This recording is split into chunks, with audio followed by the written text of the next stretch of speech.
Okay, Ollie, for beginning, maybe you can present yourself and tell us who you are, Ollie. Sure. So I'm Oliver Heer. I'm from Switzerland. I grew up near Zurich, at the Lake of Zurich, so far away from the sea. And I actually grew up as a very normal Swiss kid. I went through school. I then went to university. I had a very good normal upbringing.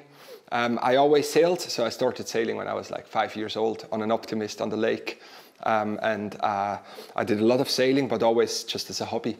And then when I was about 20 years old, I went to Asia for 2 years to do some studying. And I also worked in Singapore, and I studied in Taiwan. And that was also when I kind of started to sail more ambitiously. And I started to do my first professional sailing on a race yacht in Asia. And that's where really my professional sailing career started, in Asia. And then I went back to Zurich. I finished my university degree, and I actually started to work in the private sector in Zurich after my university. But then it was in 2014, 10 and a half years ago, when my dad suddenly passed away. So my dad died when he was 52 years old.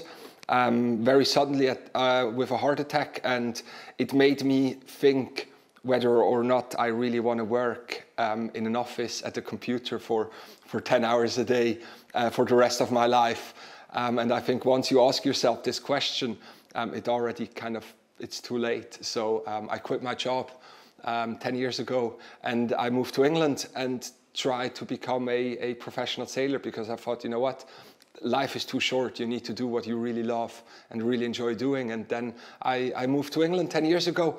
I did my yacht master course, my sailing license, and while doing my exam, I met an English girl, and she became my wife. She's now also the team manager of my team. And so yeah, we got married, and that was 10 years ago. And for the last 10 years, I've done nothing else other than sailing, and mainly offshore sailing. And now we're here in France getting ready for the Vendée Globe. So yeah, brilliant times. Okay, can you explain to us your beginning in offshore sailing? Yes, absolutely. So when I went to England 10 years ago, I wasn't really sure where the sailing will take me. But quite quickly I realized that I really enjoy the offshore sailing and the course au large. Initially I did some work for some companies that were chartering out race boats. So I was kind of the skipper of race charter boats. Then I moved on to private yachts, so owned by, at that time, mostly English businessmen, and I became the boat captain of these race yachts. And I kind of did the very traditional offshore sailing season, meaning in summer in England, in the autumn in the Mediterranean, then in winter we would go to the Caribbean for the racing, then in spring to America, to Newport, etc., for some more racing, and then back to England. And I did this for many years, for about 4 or 5 years. That was kind of my life. And then one of my best friends in England was, or still is, the brother of Alex Thomson. So I did a lot of sailing with David Thomson. And after one of the races we did around Britain and Ireland, he was on the boat, and funny enough also Will Harris from Team Alicia was on the boat. The three of us, we sailed and we won the Round Britain and Ireland race. And after the race he said, well, Ollie, maybe I should introduce you to Alex. He might need some more people in the team. They're just preparing for the next 4-year cycle for the 2020 Vendée Globe. And so I got introduced to Alex, and shortly after I joined Alex's HUGO BOSS team, and there I started again at quite a junior position. But I said, look, I want to try my best and give my everything I have. And very soon I rose up the ranks, and I became the boat captain of the HUGO BOSS number 7 boat, which is now Hublot. And I also did some co-skippering with Alex for the Rolex Fastnet Race, for instance. And that was a great platform because I sailed about more than 50,000 miles with Alex on the boat, and I learned a lot. And also being the boat captain, I learned a lot of technical details about the IMOCA boats. And about, when was it, 3 years ago, 3.5 years ago, after he had to retire from the Vendée Globe 2020, we were sailing home from Cape Town. And it was then when Alex said, look, Ollie, I think you're in a very good position to do your own Vendée Globe campaign. And if you ever want to do it, you have to do it now. So we arrived in England, and I had a good think to myself. And then I asked my wife for permission, and I asked my mom for permission, and they both said yes. And then that's how my Vendée Globe campaign started 3 years ago. Mm-hmm. And tell us about your first memories of Vendée Globe as a sailor amateur, how you meet this race.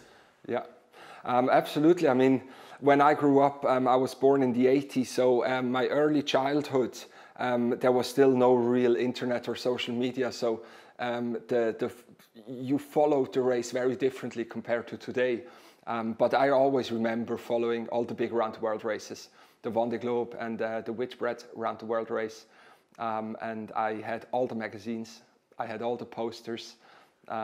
We had, for instance, Dominique Wavre competing in the Vendée Globe, and they were like my heroes. And it was always a dream to take part in these races, but the dream was very far away. It wasn't really attainable. It's only once I started to become a professional offshore sailor, and then I ended up sailing with Alex, that I suddenly realized I'm not that far away from maybe being able to do it myself. So yeah, even though I grew up in Switzerland, the Vendée Globe was always, I always knew about the Vendée Globe, and I always followed it to the best of my abilities. And do you have a picture or sailor or a fact in memories? Well, a couple of things. For instance, when Alex had to leave his boat in the Southern Ocean, and when he got rescued by Mike Golding, and he did the live broadcast on BBC. In Switzerland, we don't receive many international news channels, but BBC was one of the news channels that we received in Switzerland, and I saw this rescue happening on telly, and it stuck to my mind. Uh-huh. What about the journey to be part of this edition? It was a long journey without assurance that you can start. You received the wild card. Tell us about this journey and how you feel now, because just in July that you was sure to be part of this edition. I mean, taking part in the Vendée Globe and creating your own campaign is a lot of work. People underestimate how much work you have to put in to actually make it to the start line. Until the actual race even begins, it's a lot of work. And our campaign, we started in a way quite late. It took some time for me to find the right boat and to get the funding also to purchase a boat and put a small team together. So we started quite late, and I knew that I had to take part in pretty much every single race to make sure that we have a space secured on the start line. And it was all going quite well until the Transat Jacques Vabre in 2023 last year, when I had to retire because of mast or rig failure. And that was really quite a significant moment, because it was the moment where I realized, okay, I'm now not finishing the Transat Jacques Vabre, and therefore I will not sail the Retour La Basse. And that suddenly put me at the very back of the table. But I am quite a methodical and rational person, and I looked at the selection table and I thought, okay, if I can still finish the two races in spring, the Transat CEC and the New York Vendée, I should be number 40. Even if all the others finish all their races, I should still be number 40. And that was kind of my, yeah, that was my motivation that I had. And you know, you can't, if you always ask yourself, what if this happens, what if that happens, you go crazy. So I knew that if I do a good job and nothing very surprising happens, that I should be able to get that spot. But it was constantly on my mind, that it's a lot of mental stress. But yeah, it was a big relief when we definitely got the confirmation on the 2nd, I think it was the 2nd of July, where we knew that we'd be in.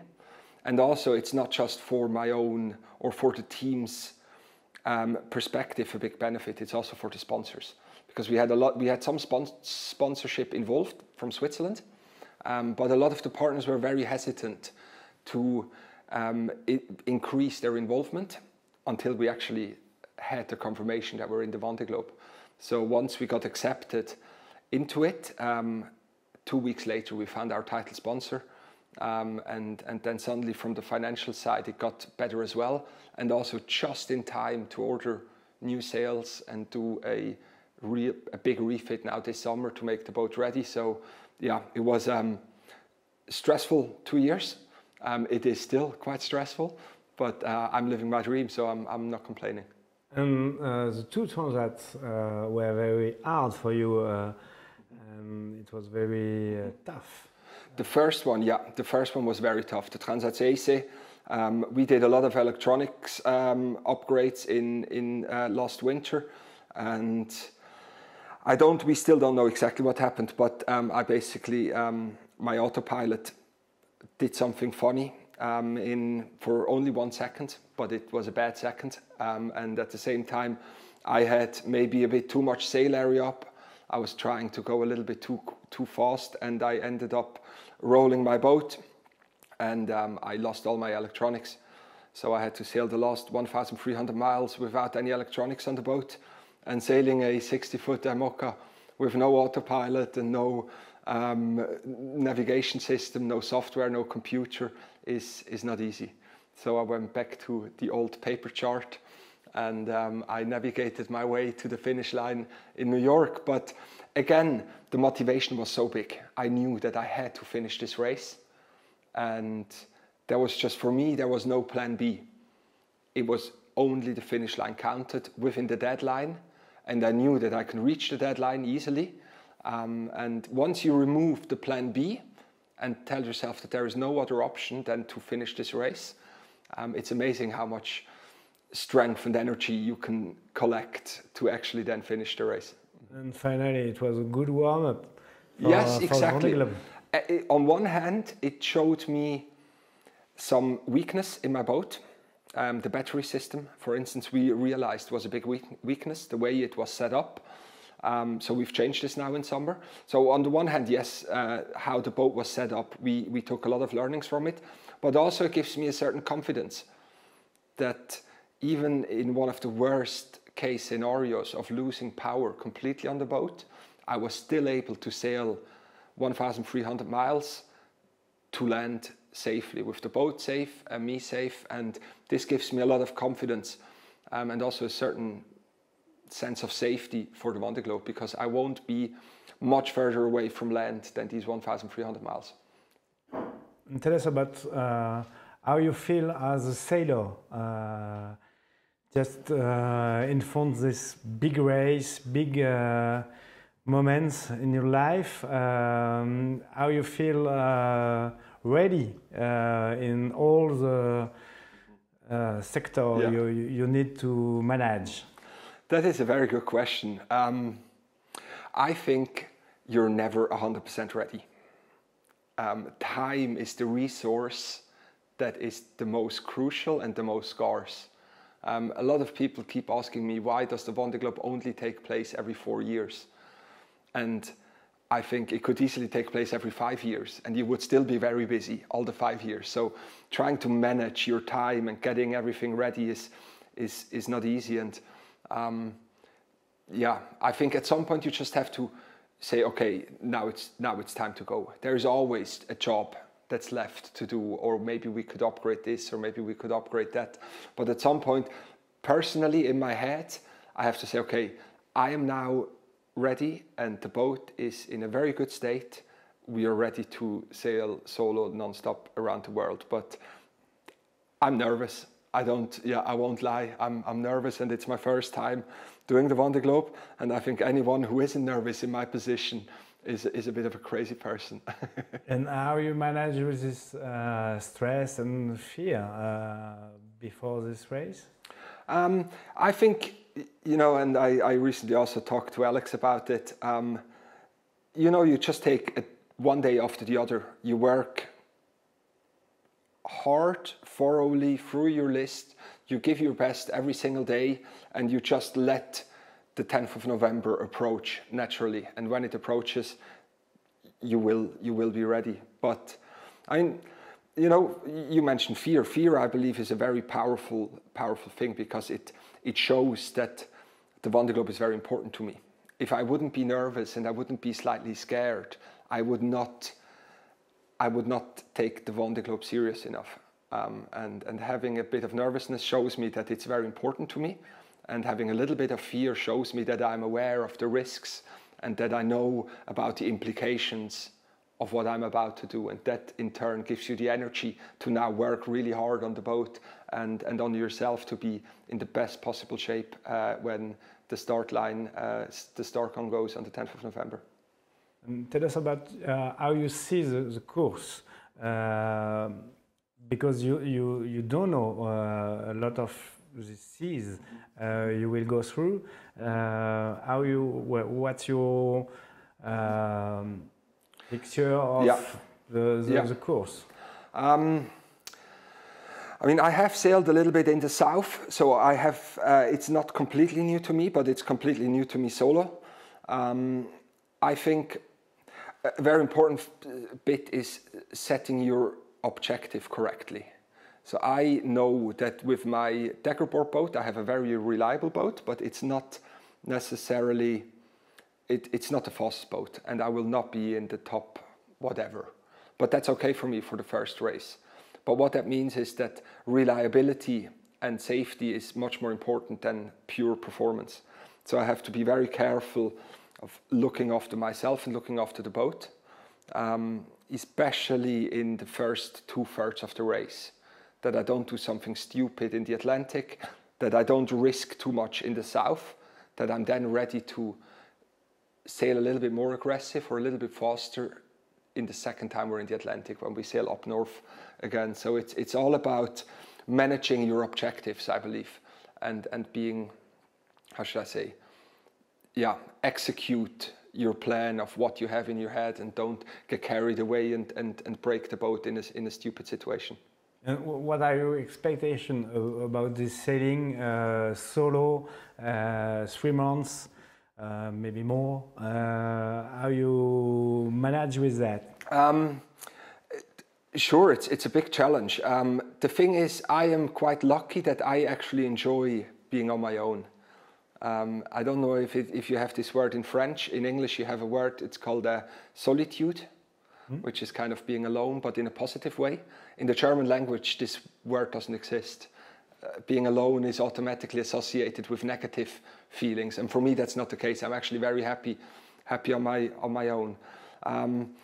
But you have to prepare yourself for it. And I have a mental performance coach, Wolfgang Jenewein, who has been my coach now for the last 2 years, 2.5 years. And we prepare for this, that I am happy, and I kind of visualize how it will be when I'm sailing the Vendée Globe, that I don't get surprised when I'm out there.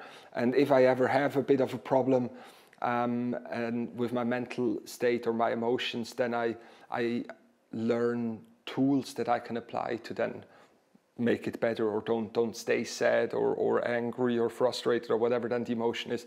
So a bit of training and coaching is important ahead of the race. And how you prepare yourself with this roller coaster of emotion it will be? Yeah, but that's, as you say, it's a roller coaster of emotions. So you have to try and minimize your emotions a little bit. Emotions are good, and it shows you again a bit like the nervousness. Emotions show you that it's important to you. otherwise you wouldn't create the emotions. But at the same time, the emotions cannot define you or your actions. You can consider them on the sideline, but at the end you have to try to minimize emotions, and also especially don't make decisions based on emotions. But decisions should always be made with on a rational base and not on an emotional base, and these are the kind of things that I'm working out with my mental coach before the race. And there was a story with your mental coach in this Transat. Tell us about this story. Yeah, that was a good one. It caught me completely by surprise. So when I had my rollover into Transat Décès, for the first 2 days I was on complete, like, I was running on adrenaline. I didn't sleep. I was very busy fixing my boat, getting all the water out of my boat again, getting the boat safe again, starting to sail slowly towards the finish line. And then after 2 or 3 days, I had a bit of a mental breakdown. I called my team over the emergency satellite phone, and they were quite worried about me. And we were also, I mean, we had an official crisis situation on board, so the race management was aware of it, and the American Coast Guard was aware of it. And my mental performance coach called me. That was a 6-minute phone call, I believe it was, basically to do a mental assessment, to check if I'm actually in a state where I can operate the boat, or if my mental state has deteriorated that much that I'm not really capable of controlling my sailing boat anymore. And I don't know exactly how it came out. I think it was via a news article in Le Temps or Le Télégramme. And so, yeah, this news article came out. This got mentioned in the news article. And then someone mentioned this to the race management. And I don't criticize the race management at all. When they heard this, they had to make an investigation whether or not it was outside performance, psychological performance enhancement. And we only heard about this whole investigation on the day the New York Vendée started. And my team decided that it's in the best interest for me not to know about it until I finished the New York Vendée. So it was only about when I was about 4 hours away from the finish line in Les Sables d'Olonne from the New York Vendée, my team called me and they said, look, Ollie, there is this investigation going on against you based on these and these factors. If you come into Les Sables d'Olonne, there might be journalists there who ask you questions. So I was very surprised by that. But then we fully cooperated with the jury. And I was always convinced that it was not a performance enhanced call, it was a medical call. And that's then also, that was the decision or the viewpoint of the jury, and they dismissed all the allegations, which was a big relief. And also it helped to get my spot in the Vendée Globe. If they had disqualified me from the Transat Décès, it would have been a completely different story. So I'm glad it all worked out well. And how you will manage your communication and all the things about the easiest way now that we can communicate with a boat and land and team, but also journalists, also friends. And I think after this story, it maybe changed your way of Absolutely, it changed it greatly. And what changed for me personally, and we implemented this in our team as well, is that I was very much aware of the rules of psychological help, performance enhancement help, but my communications team wasn't. So when they heard that my performance coach called me, she then had an interview request or an article request. She gave some information to the journalist. The journalist then changed the wording from English to French, and suddenly you end up with an article that's potentially could say that I maybe have cheated.